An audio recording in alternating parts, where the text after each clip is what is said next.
Dicevamo in apertura di parlare anche di turismo termale e scopriamo cosa ci propone il servizio di cronache trevigiane.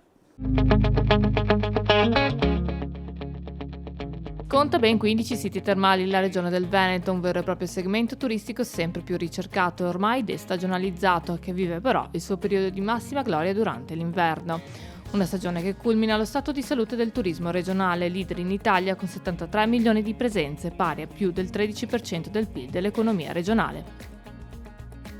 A sottolinearlo i dati di Federalberghi che per il periodo gennaio-novembre 2023 evidenziano l'exploit delle città d'arte, 73% di tasso occupazione più 12,2% rispetto allo stesso periodo del 2022, città d'arte trainate da Venezia e Verona e mete soprattutto di turisti stranieri. Ancora più positivi però i dati delle terme con un tasso di occupazione del 78% e un incremento di quasi il 10% rispetto allo stesso periodo dell'anno precedente. Ad apprezzare il turismo termale i visitatori di prossimità con clienti dal Veneto, dall'Emilia, Lombardia, ai quali si aggiunge la clientela straniera.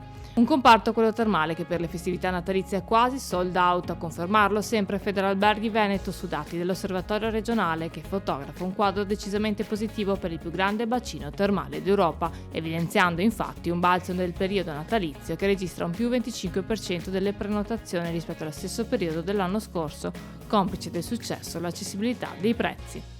Terme e città d'arte quindi tengono il passo delle mete montane in un inverno che chiude un'annata particolarmente fiorente per il turismo regionale.